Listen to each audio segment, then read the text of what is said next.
distribusi frekuensi seperti apa? Nah, sama sih ini ya. Jadi, kalau data distribusi frekuensi di paling kanan, ya nanti saya buatkan, nggak cukup ya. Oke. Bentar, kalau distribusi berarti kan ini saya buatkan tabelnya aja ya, nanti kalian hitung sendiri datanya seperti apa. Ini ada kelas yang tadi, ada sebelah sini ada kelas, kemudian di sebelah sini buat frekuensinya berapa setiap kelasnya.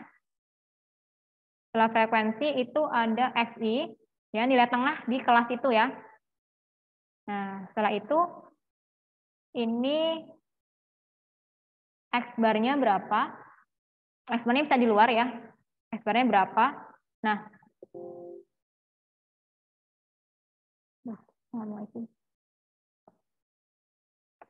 oke. Di sini nanti adalah mutlak dari XI kalian dikurang X bar. Berapa? Ya. Nanti X barnya bisa di luar. Oh, datanya tadi ini XI-nya berapa nilai tengahnya ya? Nilai tengahnya tadi kan ini antara 30 sampai 34 ya. Frekuensinya tadi 5. Nilai tengahnya 32. Nah, nilai tengahnya berapa? 32 dikurang rataannya. Dimutlakan ya di sini. Ya. Nah, setelah itu apa? Dijumlahkan. Ini dari XI min X bar dari kelas yang pertama sampai terakhir berapa? Dijumlahkan kan dapat yang suku atas ini ya. Ya enggak? Nanti di bawah sini kan dapat ya. Ketika kalian jumlahkan satu kolom itu. Nah, kalian jumlahkan dapat berapa dibagi N. Itu kalau data distribusi yang frekuensi. Itu. Ada yang tanyakan dulu sampai sini? Oke.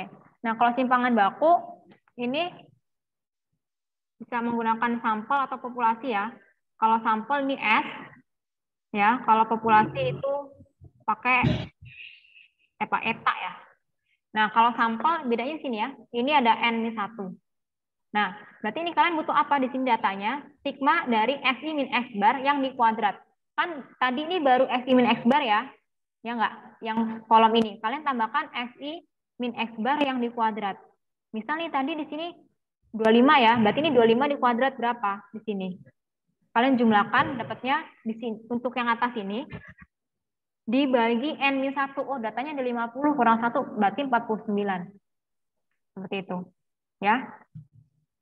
Simpangan baku untuk sampel. Kalau untuk simpangan baku populasi berarti dia N ya. Tidak dikurang 1 gitu. Nah, ini boleh nih. Ini sama ya. Kalau ini kan pakai XI kuadrat dikurang N kali X bar yang di kuadrat. Ya, ini boleh. Kalau saya lebih suka pakai yang data ini sih. Data yang berkelompokkan. Ya, ikutin ini. Kalau XI berarti frekuensi. Frekuensi berarti ini 5 dikali XI min X bar yang di kuadrat. Oh, berarti 5 dikali ini, yang kolom ini. Dijumlahkan berapa? Dibagi N-1. Kalau frekuensi yang sudah terdistribusi. Maaf.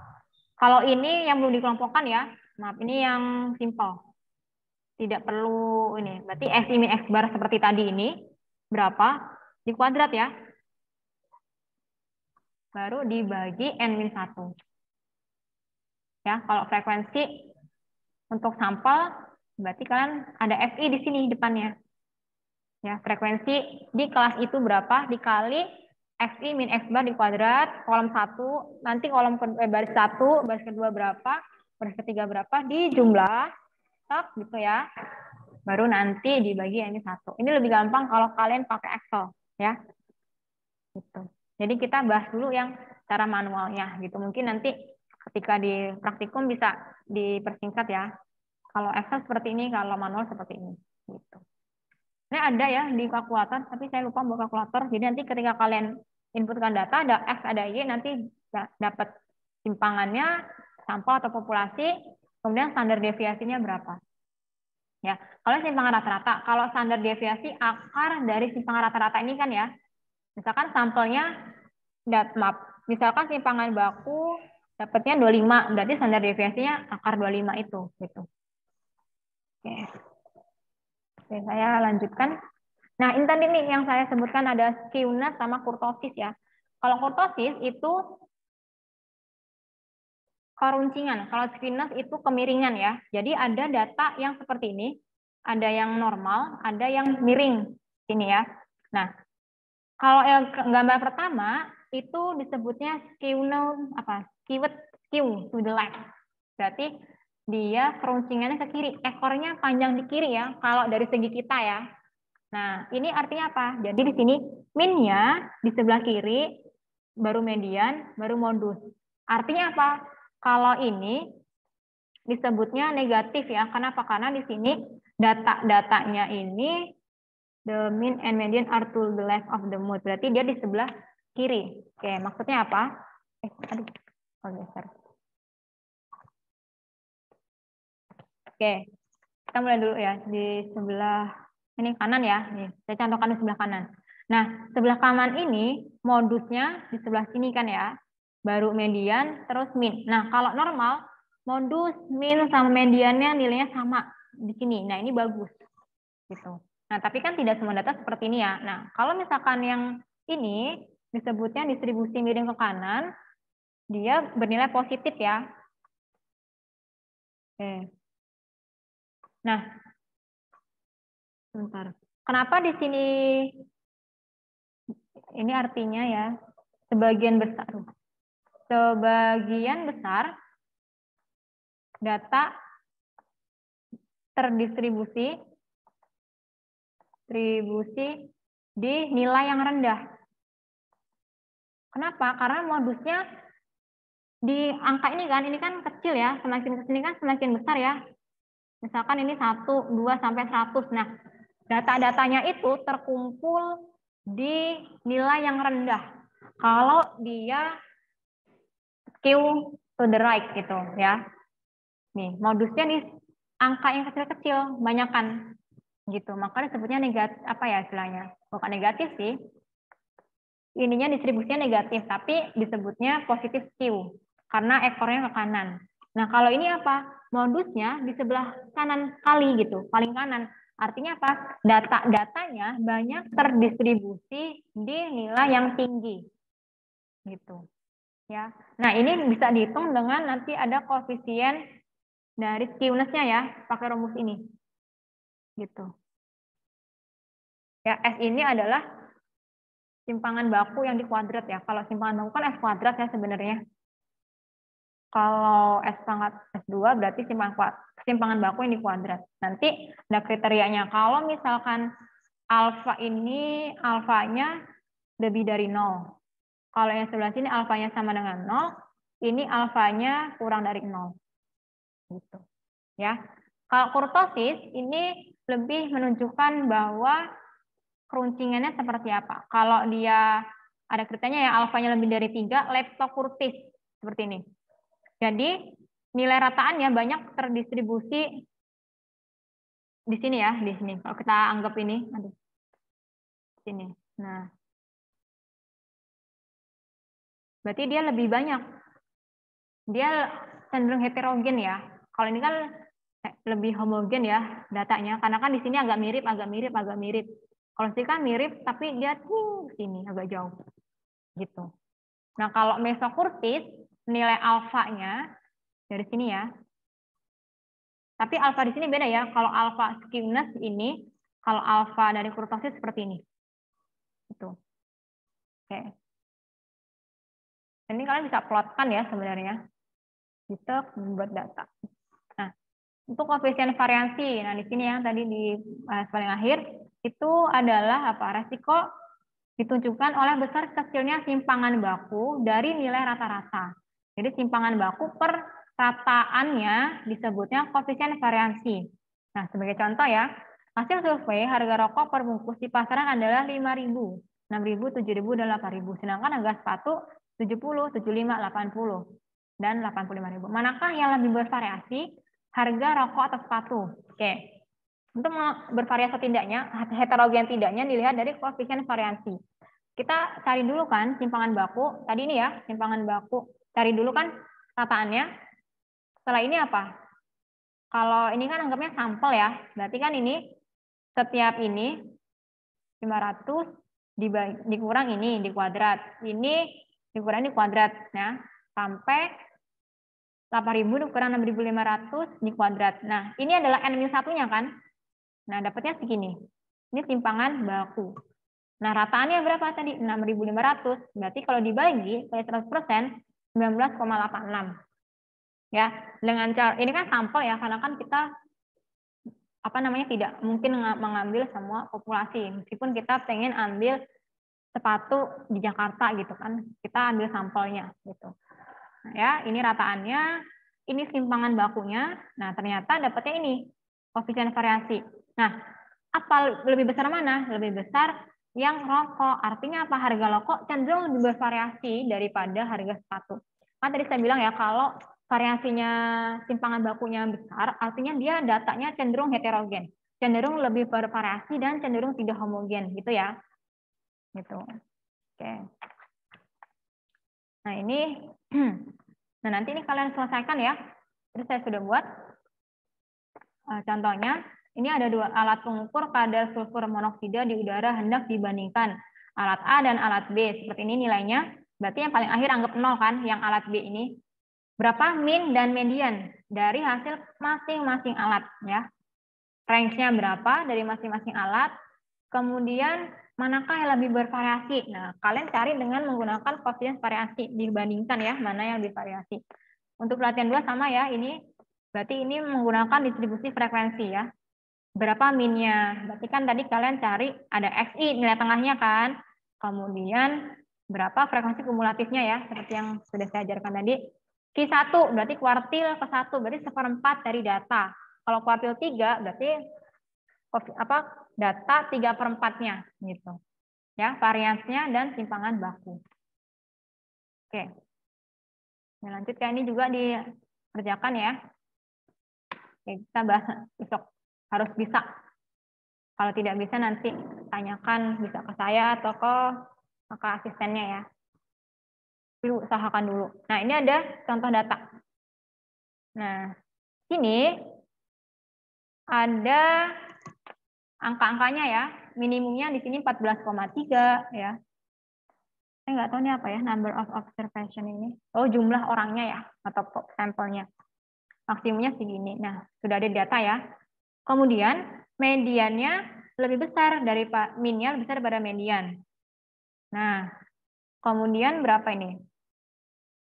Tadi, kalau mencengnya ke kiri, yang tailnya ke kiri, gimana? Modusnya di sini ya. Modus dulu, mod. Baru sebelah sini, median. Sebelah sini adalah min. Kalau mencengnya seperti ini, ya, berarti ini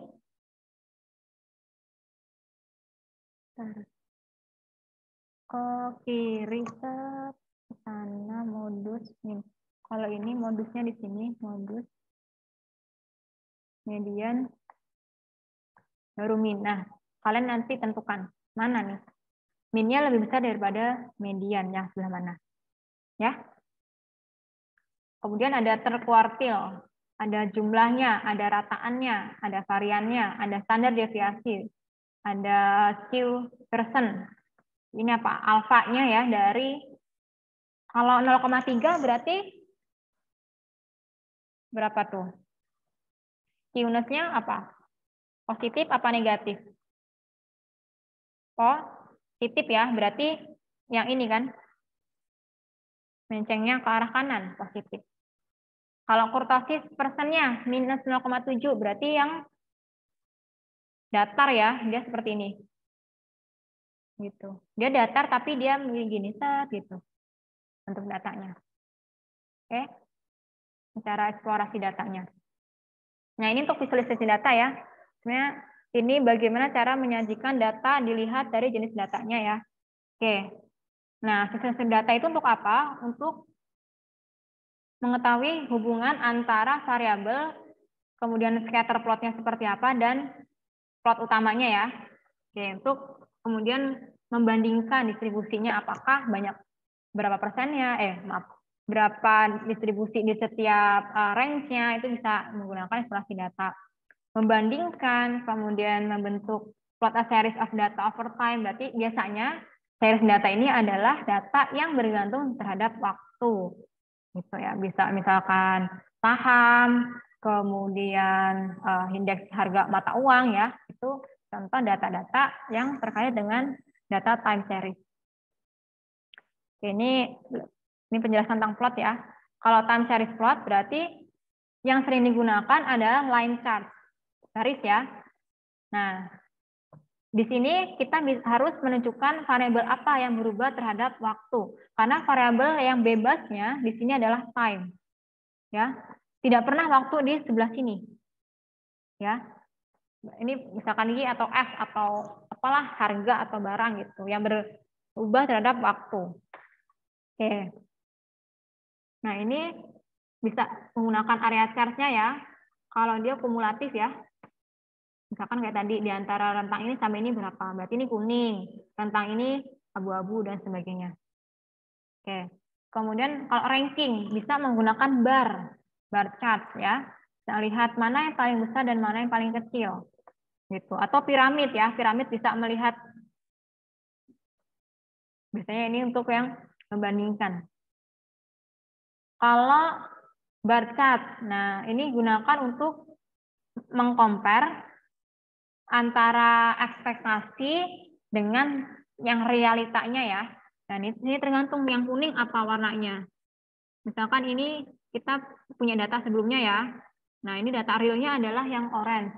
Kemudian setelah orange ini, kita kan punya istilahnya apa ya, eksplorasi data ya. Dan kita pengen memprediksi, benar nggak sih antara yang real dengan yang kita modifikasi itu sesuai gitu ya. Ini bisa digunakan bar chart gitu. Kemudian kalau pie, pie ini untuk menggunakan apa? Persentase atau proporsi ya. Ini lebih gampang kalau kita menggunakan pie chart ya, gitu. Oke. Nah, ya ini bisa atau trimest bisa nih. Tergantung kalian bisa warnain ya. Gitu. Oke, kalau dot plot, nah dot plot digunakan untuk apa ya, frekuensi dari data yang bersangkutan. Nah, ini bisa sebenarnya bisa pakai ini juga sih, apa pie gitu. Tapi kalau untuk yang dot plot, kalau dia frekuensinya lebih dari 1, dia bertumpuk ya titik-titiknya gitu. Jadi terlihat oh mana yang paling padat. Nah, ini bisa aja dari sini. Kemudian histogram ya, histogram ini berdasarkan distribusi frekuensi ya. Ini paling gampang kalau datanya terkumpul ada intervalnya tadi. Oke. Box plot. Nah, ini box plot ya. Nah, ini kalau kita punya beberapa data, ada pencilan atas, nilai maksimumnya ya, BAP, pagar atas, ada nanti keterangannya BAP. Kalau Q3 apa, Q2 apa, Q1, lower whisker, pagar bawah, ada pencilan bawah, itu berarti nilai minimumnya. Ini kalau dibuat dalam bentuk grafik seperti yang sebelah kiri ini ya, yang ini. Nah, digunakan untuk menyelidiki distribusi tanpa menggunakan grup data, seperti pada histogram dan diagram batang daun. Di sini kita bisa lihat nanti datanya terdistribusi di berapa. Apakah di kuartil 3, kuartil 4, dan lain sebagainya ya. Oke. Kalau banyak data, kalau sudah kita urutan, terus dia banyak terdistribusi di kuartil 1, berarti artinya apa? Data-datanya terdistribusi di nilai yang rendah. Itu kerapatannya. Nah, kayaknya ini tadi DQ ini adalah interkuartil rank ya, atau jarak antar kuartil. Nah, ini DQ itu adalah kuartil 3 dikurang kuartil 1 ya. Gitu. Oke, kalau BPP berarti apa? Tadi yang ini kan BPP. Nah, yang bawah ya, pagar bawah. BAP, pagar atas. Ini ada keterangannya. Oke. BPP ini Q1 berarti kuartil 1, Q3 kuartil 3. Ya.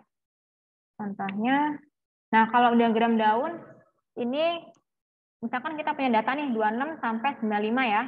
Nah, yang sebelah kiri ini dianggapnya sebagai batangnya ya. Ini adalah satuan puluhannya. Berarti boleh dari 1 tergantung datanya ya, karena data satunya tidak ada. Yang puluhan 1 kita mulai dari 2 sampai 9.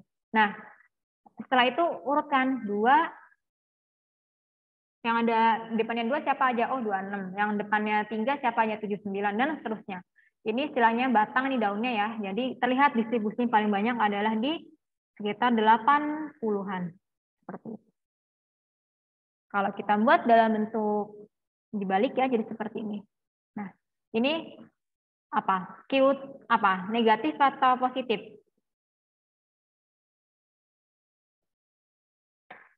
Gimana? Ada yang tahu nih? Datanya apa? Negatif atau positif? Kemiringannya? Ayo. Negatif kayaknya. Negatif ya. Karena di sini dia ekornya panjang ke sebelah kiri. Artinya kalau negatif apa? Albert, bisa jawab? Datanya bagaimana sifat datanya? Modusnya banyak dinilai besar, Bu. Ya, dia banyak terdistribusi di nilai yang besar. Gitu ya, modusnya ya. Oke. Nah, ini ya nanti ini ringkasannya ya. Dot plot apa histogram ini ada kelebihan sama kekurangannya. Kalau dot plot tidak efektif untuk data yang besar. Oke, dan seterusnya. Nah, ini nanti kalian kerjakan ya buat latihan. Seorang guru ingin mengukur intensitas belajar. Ini ada data, bisa kalian buat distribusi frekuensinya, berapa panjang kelasnya ya, lebar kelas berapa, bisa menggunakan tadi ya, ada yang ada lognya, 1 ditambah log berapa tadi ya. Oh, maaf, tidak. Ini dalam bentuk histogram ya. Oh ya, lebih gampang ini ya. Sajikan datanya dalam bentuk histogram seperti apa, box plot seperti apa, dan stimulus. Ada yang ditanyakan dulu sampai sini?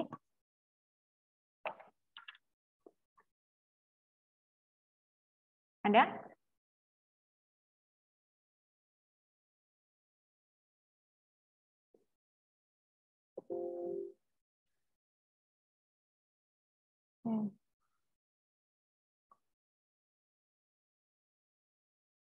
Oke, silakan. Kalau ada yang ditanyakan.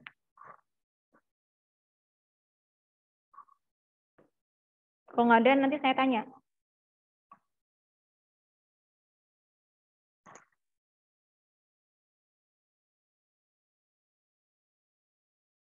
Oke, saya coba panggil satu. Miftahul Huda. Oke. Ada Miftahul Huda? Ada, Bu. Oke. Kenapa data harus diambil secara acak? Random sampling. Karena tadi apa nih, kalau nggak secara acak, peluang yang lainnya itu ada yang lebih besar jadikan sampel gitu. Oke, supaya nanti bias ya kalau dia tidak acak. Oke. Nadia Fitriani. Ada? Apa bedanya data nominal dengan data ordinal? Halo, Nadia?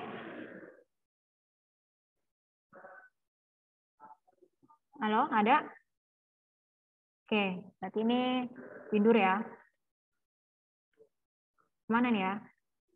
Ima Alifah Izati.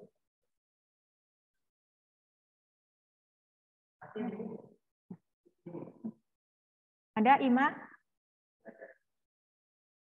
Oh, ini pada tidak menjawab ya. Marsyanda Putri. Ini kalau nggak ada, saya pesankan loh. Halo? Halo? Iya, Ibu. Ya, silakan. Apa tadi bedanya data nominal dengan data ordinal?